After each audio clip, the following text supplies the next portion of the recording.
I believe, as I was just saying, we have to work on ourselves, starting from Islamic education. Islamic education is the basic element in the making of a civilization.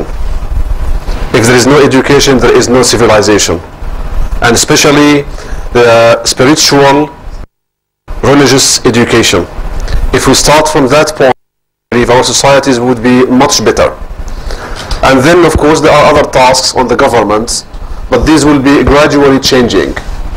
But we have to start working on ourselves. And everyone in his field, of course, generally speaking, talking about the people is different from talking about the governments. Talking about institutions is different from talking about groups.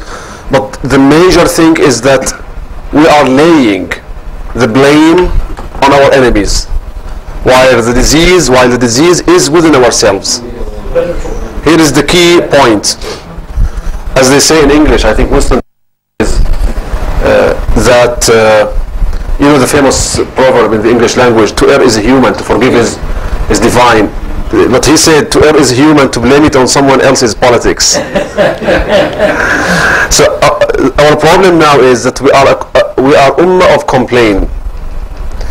We know best how to complain about anything and how to lay all the responsibilities on our enemies, and we don't look within ourselves. Allah subhanahu wa ta'ala won't change us until we change ourselves. And this has come to a very serious level. I heard imams making dua, oh Allah, liberate for us Palestine today, tonight. And then someone told me, we go home, especially Laylatul Qadr in Ramadan, some people who are not really firm in their iman, they go home, the imam is very righteous, and Muslims were crying in the mosque, and they made dua, nothing changed. What's happening? Instead of making dua, oh Allah, make us deserving victory, prepare us for victory, give us the honor of liberating Palestine. The attitude is completely different. We think that we deserve everything, and Allah is just short of giving us what we need. This is the major problem, I believe, amongst the masses.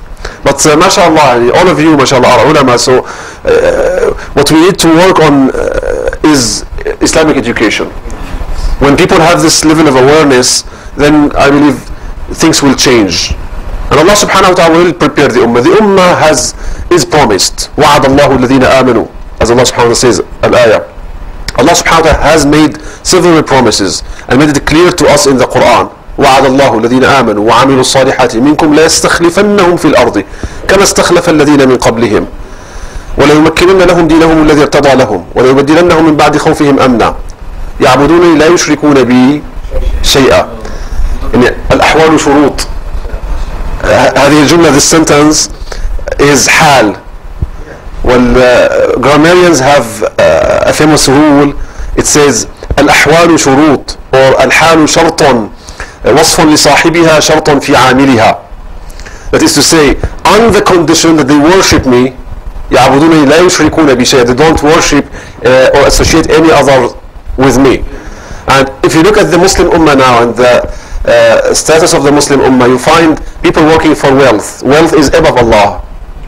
Their business is above Allah. What I mean by above Allah, by tongue they say we love Allah more than anything else. But when it comes to practice, if there is any sort of conflict with their interest, then they try to find a way out of the deen because they want to protect their business.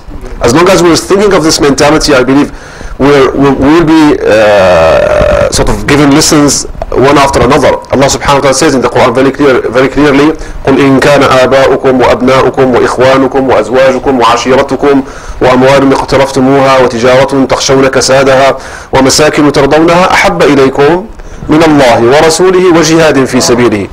And then the threat comes, فَتَرَبَّصُوا, beware, فَتَرَبَّصُوا حَتَّى يَأْتِيَ اللَّهُ بِأَمْرِهِ وَاللَّهُ لَا يَهْدِي الْقَوْمَ الْفَاسِقِينَ.